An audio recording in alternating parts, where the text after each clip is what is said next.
The analysis done for this project relates to a nonprofit located in Klamath Falls, Oregon, called Youth Rising. They are looking to implement a mobile food truck business into their youth development program to see if maybe this would give opportunity to the youth that utilize the shelter some life skills in being able to find employment, socialism, and encouragement to keep moving forward. Youth Rising is a youth-led, youth-driven, nonprofit organization serving vulnerable, runaway, homeless, and at-risk youth in Klamath County. As one of the more rural, isolated areas in Southern Oregon, 65% of the Klamath County students are eligible for free and reduced lunch, and 26% of local children live in poverty. Therefore, there's a dire need for more jobs and education for the 16.7% disengaged youth in the area, plus those in poverty or with barriers to employment. These youth being serviced at the Youth Rising shelter are from the ages of 11 to 17, and 27.4% of the Klamath County youth, which are undeserved, seem to be using quite a bit of the Youth Drop-In Center for Youth Rising. It's within looking at the Youth Rising, otherwise known as YR, Drop-In Center. This is an area where these kids can come during the day and try and learn new skill sets, meet new people within the community, and try and empower themselves out of the current situations. The at-risk population in Klamath County shows that there are 9,852 households with disabilities. There's 433 households without a vehicle, and the majority of the population that does not even speak English is 333 total, 0.5%. What Youth Rising Youth Force is trying to combat is the national averages. The 346% of the youth without a high school diploma are more likely to be homeless, trying to prevent those that are making less than $24,000 a year of being 162% more likely to be homeless. Most importantly, impacting the Hispanic and the non-white youth within the local area, as they're 33% more likely to experience homelessness themselves. The Youth Force has created job skills with over 40 different companies in Klamath County alone.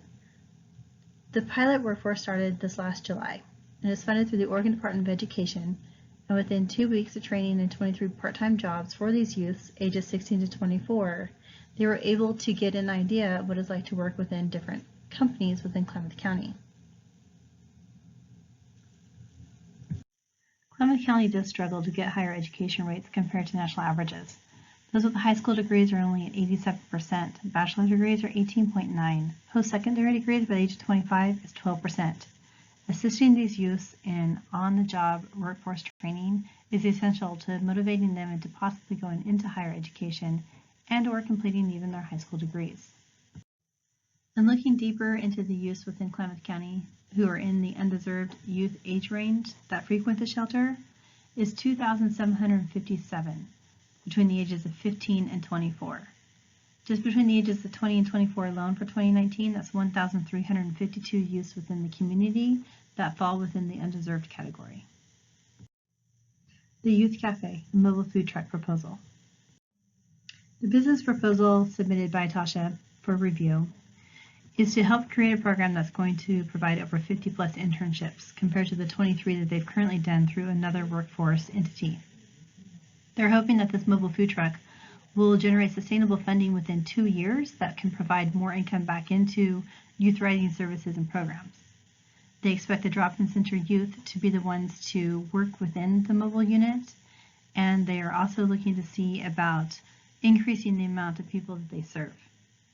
They're currently working with other partnerships within the area, which would be the Klamath County Economic Development Association, Klamath Basin Home Builders, Klamath Community College, and currently have plans in the work of a business agreement between Oregon Institute of Technology and Sodexo. Sodexo is currently the only food vendor allowed on the Oregon Institute of Technology campus. And looking to fund the project for the Youth Cafe food truck, there has been discussion about buying a used food truck from the current board chair. $22,000 is the asking price. They believe that it will be $15,000 for the truck, secured funding for additional cost of the equipment inside of there for $4,098 is the breakdown.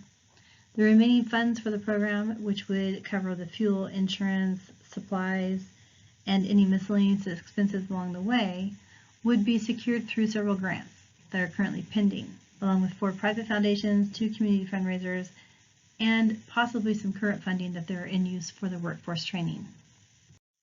In moving forward with the presentation, I have included this slide ahead of the rest of it, only because I need to identify some issues that have been known and unresolvable in order to move forward with a stronger analysis on the viability of this business plan. 2 key components. 1, I've been unable to connect with the Executive Director, Tasha Myers, for the last 2.5 weeks. There has been no communication, so I've been unable to validate her data, her financial information, and any contracts and business proposals that she may or may not have with Oregon Institute of Technology. It has been a roadblock with moving forward with the Public Health Division for a menu idea. It's also a roadblock for establishing the exact type of labor force and labor costs that will be ensued with this business. Therefore, the next remaining slides and analysis is based upon national averages, local community information, and projections for where the business can go. In moving into the analysis, I'm going to first capture the local demographics and the industry level and look at the local market potential with the consumer segments. There's a lot of industry analysis that can be used to help guide the discussion of the mobile food truck, but because they're so limited in Southern Oregon as to what is available, what's not available, and there's not a lot of detailed market information for the local market, that's where I started. Klamath Falls has a population of 69,841 people. Youth Rising is located in downtown Klamath in an older district, mainly financial and a few home locally owned stores. I've isolated OIT north of Youth Rising, a little bit over 2 miles north. The food court pavilions already established with mobile food courts are located between 1.8 and 2.5 miles from the downtown Youth Rising headquarters. The nearest mobile food truck that operates seasonally and on special occasions is located about 4 blocks away from Youth Rising. Klamath County may have a population of 69,841 people, but they only have 25,550 people employed. Of that, the median household income is $40,496, and then average age is 43.6 years of age. There's a current 11.5% unemployment rate in Klamath County. So in drilling down the households by income, those who may be open to eating out and visiting a mobile food truck, between the income levels of $15,000 and $25,000 a year, you're looking at 30%. For $25,000 to $49,000 a year in income is 29%, and $50,000 to $74,000 is 15.3% of the current population. So I'm looking at the leading industry segments in Klamath County. Education services, retail trade, finance is a little bit low at 7%, and manufacturing at 15%, and arts and recreation, which is a lot of the theater and sports events and clubs that they have there. I wanted to bring out these numbers for a couple of reasons. One, to show you that where the food courts can be at, these would be the type of industry segments you'd want to be closest to, especially education services. They're tied on a schedule for lunch. There's probably not very many options around where they're at. And if the unit is mobile and is there for something that's quick and easy, these might be the right industries to set up next to. In drilling down into those who have the means and availability to attend a mobile food truck for lunch, breakfast, or dinner is the commuters. 79.9% of those working drive alone to work. 2.9% walk. 0.6% either bike or ride the bus to work. 9% of those driving carpool. There's over 8,924 commuters aged 16 and older. There's 6,619 of those that are not in the labor workforce. And looking further into the market share for nearby restaurants, $1,118 per annual household was spent on dinner, $758 for lunch, $251 on breakfast. While there's not a lot of money being spent on eating out, when they do, the average was between $51 and $100 for over the 8,000 adults that were surveyed. Next in line was $31 to $50 per visit. So taking the local market performance indexes and putting them in with what constitutes as a street vendor and a mobile truck, understanding that there's not a lot of people in Southern Oregon compared to what the metropolis areas are going to be. That's where I wanted to lead the conversation before we get into the industry standards, because when you look at the industry standards, it's going to look really big. For instance, staff does work about 12 to 16 hours per day on average. Labor could be pretty intensive depending on how many supervisors you have per shift and how many employees you have on hand, depending on the type of meals that are being prepped. And to undergo an average application, 45 individual state and county procedures they had to fill out before they could even begin to operate. And that was just alone out of California.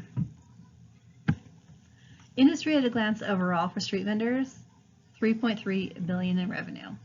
Not exactly what we're going to hit in Klamath Falls, but it shows that there's some movement there. There's 3.9% annual growth. There's a 1.3% growth within the business itself. Wages are a little bit high, but it's not as extreme as what you've seen in some other industries. When outlisting the barriers to entry, competition's medium. In Klamath Falls, there's about 8 to 9 other food trucks that are there and one other specific direct competitor, and I'll identify those later. Concentration overall is pretty low, and Klamath Falls is going to be about medium. The life cycle stage is growth, and I would agree that that still stays.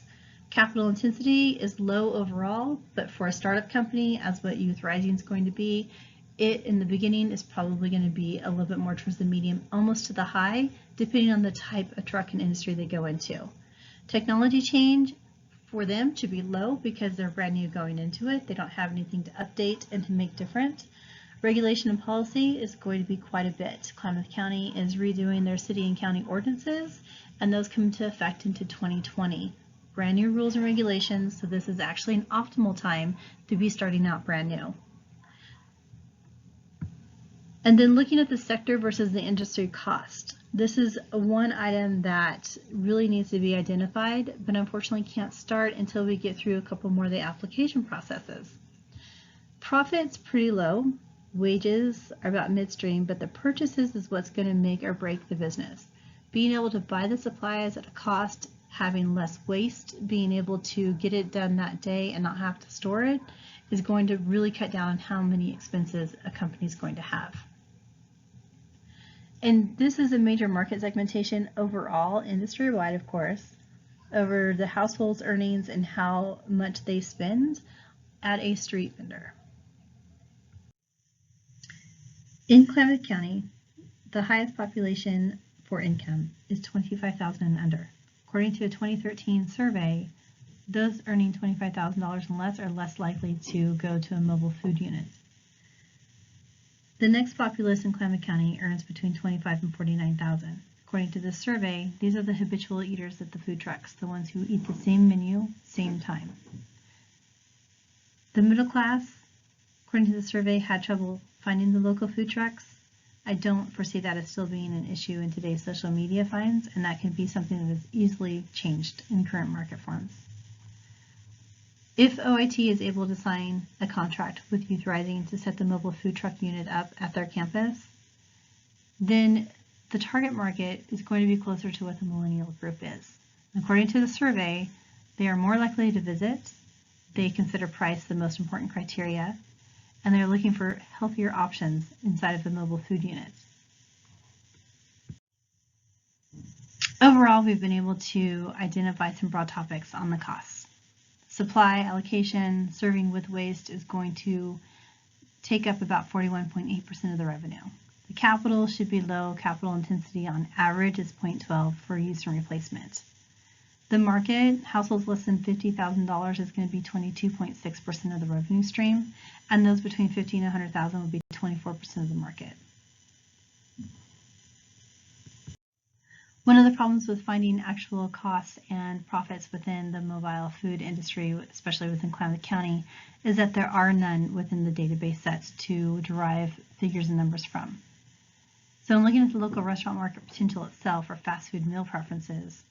In Klamath County, 51.5% of the people that go out for food are going out for lunch, followed by dinner, then followed by breakfast. Most of them are visiting these fast food facilities on the weekday versus the weekend. And there's opportunity here if the Youth Rising Youth Cafe wanted to specifically start out small, then the breakfast market or snack market would be the first two to look into. An option to focus on breakfast or on snack instead of going directly into the dinner or the lunch arena for the mobile food units is the rate of competition is higher. The local units in Klamath Falls are already established in those areas and are already pulling in full revenue streams. Within the last 6 months, 91.7% of the population in Klamath County went to a restaurant. Out of that, 49% went through a drive-through, 18.7% went through and walked into a fast food facility. In taking a look at the local competitors, the first 6 located within a 2-mile radius of Youth Rising is Sakalifagata, Triple J Deli, Sweet and Savory, Hangry House, Sumpum Thai, and Phu Hong's Thai. 2 separate units, 3 trucks at each location. All 3 trucks are on the main thoroughfare within Klamath Falls and are highly visible with lots of opportunity for sales. All of these facilities are also within a 2-mile radius of OIT. There are other mobile units within specific locations found in Klamath Falls. Big Boy Barbecue stays open year-round. They're located in the Grange Co-op parking lot. Vicky's Diner stays open year-round. She's located at their family-owned business at Bittencourt Furniture, downtown Klamath Falls. It's the only food court near Youth Rising's main office.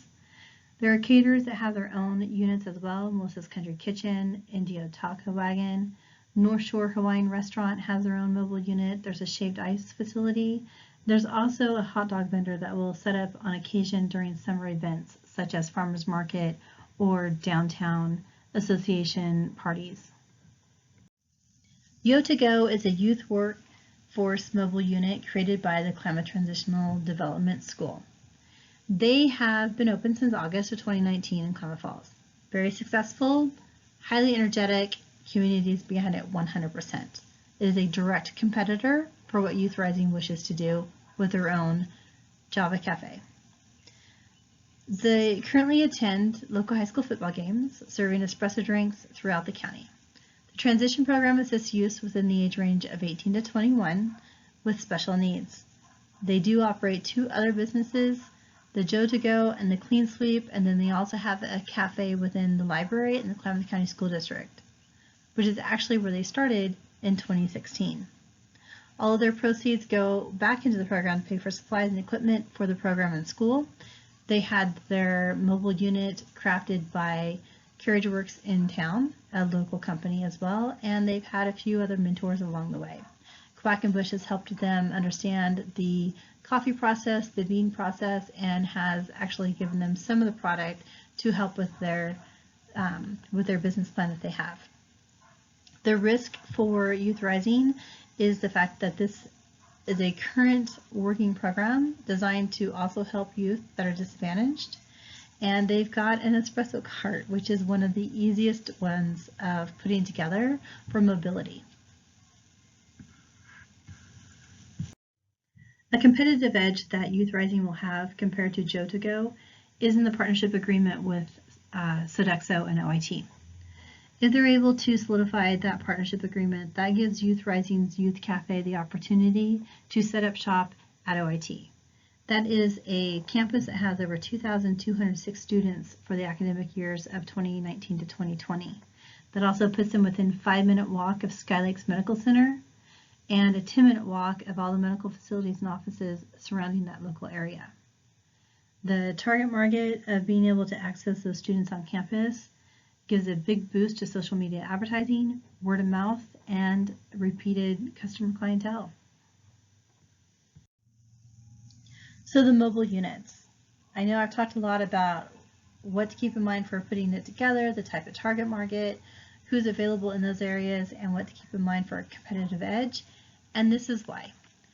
The first step of a mobile unit is making sure it remains mobile. The legal structure that Oregon State requires is that this vehicle that moves around, that can be pushed, pulled, set up anywhere to prepare, process, or serve food and or drinks has to remain mobile at all times. This is the first roadblock that I ran into with the project. It was when discussing the application fees with the Columbia County Public Health Division, and speaking with Ramona Quinn, she says that the very first thing that they need to have is the menu. The menu sets the tone for what type of unit, classification, and licensings and fees that are associated with the business. In knowing this, I tried to reach out to the executive director at Youth Rising, and I have been unable to connect. Therefore, without having a menu plan and understanding which direction they wish to take the mobile unit, I have not been able to get any further than just projections over what could possibly happen based upon industry standards. I have, however, made the connection with Ramona, and she is open to speaking directly with the executive director and those involved with building the business plan to ensuring that whatever is devised for a menu goes smoothly, and she will aid in all applications moving forward. In due diligence of finding out other applicable licensings and fees that are associated with the unit, in addition to the Public Health Department, after the review of that license and it is approved, there will be other certificates and licensings from the Fire Marshal, ensuring that building codes are up to date, any planning and zoning for setup, and then working with the new city and county ordinances that are set to be developed and rolled out in 2020. If the plan is approved and they are moving forward with a mobile unit, there are some requirements as far as labor. Everybody needs to have a handling license for food safety, and then there has to be one person in charge throughout the entire day from open to close that is the point of contact for any health officials, and they have to demonstrate the proficiency on food handling, safety, and maintenance within the facility. The application to submit for a food unit is quite detailed. There are 5 different components of it, and it will take several weeks to be able to get it approved. Outside of having a menu, you have to draw to scale the entire equipment and the locations. You have to have an itinerary if you plan on being moved. You have to be able to list exactly what you have and what you don't have, and how you plan on using each item within and outside the unit itself. This brings me back to the biggest constraint that I have, the menu. It creates a classification of the unit because it's going to drive the water facilities, the hand washing stations, the food prep stations, the size and clearance that you need to have for each of those, including the storage, the prep space, and any outside commissary units that are going to be needed. Generators, power, tables, barbecues, and more. These are the 4 classifications of mobile food units for the state of Oregon. Class 1 and Class 2 are very low maintenance and involve very little packaging, preparing, and handling of the foods and drinks. Class 3 and Class 4 are the typical types of street vendors that are seen today in a mobile food unit. In staying with the competition currently in Klamath County for mobile food units, Youth Rising's Youth Cafe would want to be at least a Class 3, if not a Class 4. The Joe-to-Go facility is at a minimum a Class 3. They are an espresso facility, and therefore they register as such. If they move into their full catering line is what they're expecting, they may move up into a Class 4. A Class 1 is usually just prepackaged sandwiches and dispensing of soda. Class 2 is unpackaged food items, but the monetary cost of a unit gets higher with the Class 3 and Class 4. You have to increase the amount of water facilities, the tear down, the type of cooking, and all the disposal units that go with those types of food preparations. Relating back to the hurdle in this project over finding the menu and determining the cost, these are the 15 questions that go with the application process. It is true that the cost is in the details. You have to identify and describe in detail how and where you're cooking the food, how your wastewater is going to be removed, what's the power source, how is your hand washing unit, and then what are you doing with the wastewater? How are you disposing of the wastewater? All these little tiny details revert back into the menu and the type of foods being served. The vehicle will be one of the larger expenses for the startup of this business. Industry experts recommend renting or leasing, just so when you go to build a new truck, you actually get something that is going to be feasible and workable for the type of foods that you're serving. It'll cut down on costs, it'll allow you to experiment a little bit more, and it's also easier to leave the industry if it's not working very well. Currently, Executive Director Tasha Myers has identified a used food truck available for sale in Klamath Falls. The last discussion I had with her was that this was a food truck that was able to be brokered and or purchased from the current board chair of Youth Rising. Therefore, I have raised the red flag over a conflict of interest to start with. So in working off the knowledge that I currently have over what it may cost for starting the process of this business proposal, the application process is $355 through the Klamath County Public Health Department. If they were to purchase the mobile truck that they've already identified, that will be at $22,000. They must have a supervisor on site during all operational hours. That'll be roughly 16 hours, and I would suggest at least a $12 an hour base wage. I have outlined and roadmapped the unknown variables to the side to keep them on task and in view moving forward for identifying future costs. So my next steps and recommendations for this business proposal. This last segment of the presentation is more on a SWOT analysis and identifications of the risks. It has been hard to get more information specific to this plan. There's opportunity to provide an overall projected view based upon industry standards and how other businesses' profit and loss statements may look. But because Klamath Falls is its own type of a demographic and you're working with a nonprofit and you're also looking to attain community benefits, I felt that trying to build a business model based upon industry standards would not be a perfect fit at this time. So in outlining some of this SWOT analysis that I came across, they have strength in numbers. They've partnered with over 40 employers already within the community for a youth workforce agreement. So there's community support, there's a brand name with Youth Rising, and there's confidence that they have done this before and they will have success in moving forward. Another opportunity is that they are low in numbers, meaning that they don't have a lot of youth in their service right now. They aren't looking at thousands of youths within their shelter. They're looking at a small handful, which means that when they go to train them, there's less dollars there and there's more opportunity for high quality output. There is opportunity with partnering with OIT and Sodexo. Huge opportunity that can mean great growth with low cost and low overhead. That is one thing that needs to be quickly identified before moving forward with more analysis.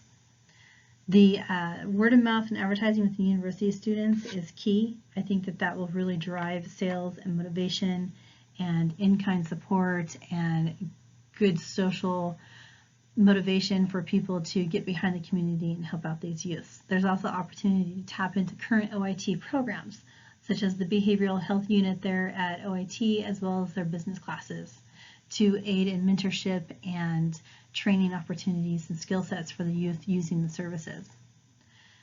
The weaknesses overall of the entity is they are new to this type of business.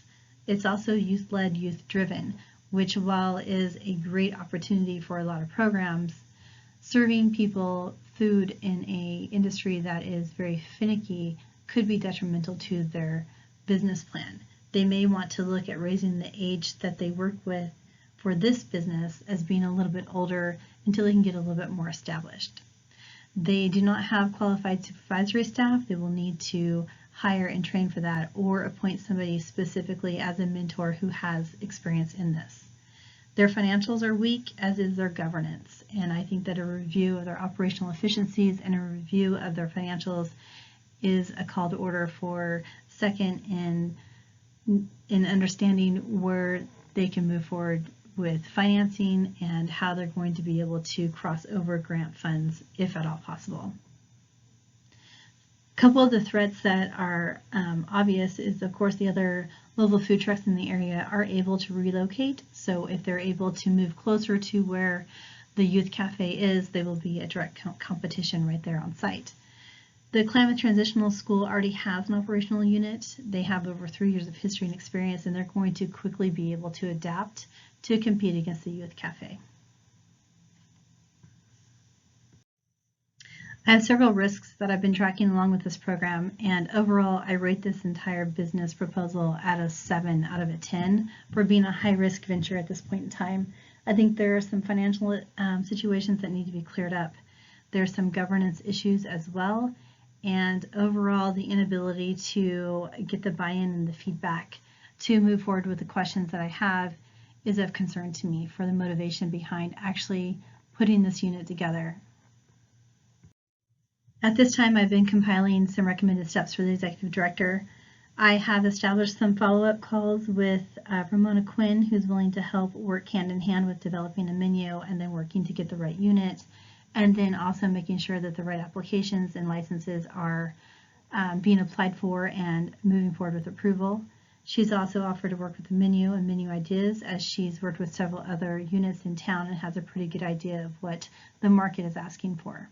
I've also got a follow-up meeting that is available between the executive director and Kelly Taipan, who is one of the co-owners of North Shore Hawaiian Food.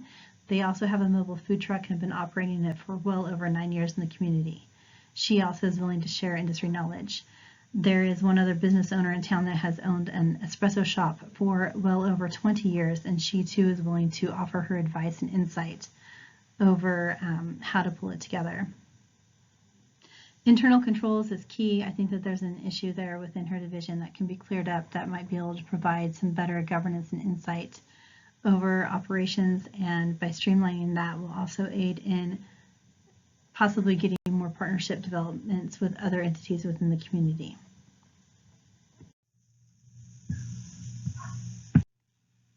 In my conclusion, I have found in the analysis and the discovery that at the end of the day, this business solution is not ready for execution. I do not feel at this time that this is a viable business idea that they can start putting a lot of manpower towards, only because they're weak on presenting budgetary information, financial disclosures, and isolating out the conflict of interest. I would feel a lot better after I get to speaking with Tasha over where they sit at this point in time and being able to validate the numbers and information that she's given me in order to make those assumptions a little bit stronger. In the meantime, I will be looking to get more information as much as I can. This is a nonprofit that I have spent a lot of time with, and I hope to spend even more time with, as I fully believe in what they're doing with the youth in the area. I do thank you for taking your time to walk through this research and analysis with me, and I hope it was informative to you, and I am always willing to give updates on down the road if you're so inclined to know about that. Thank you so much.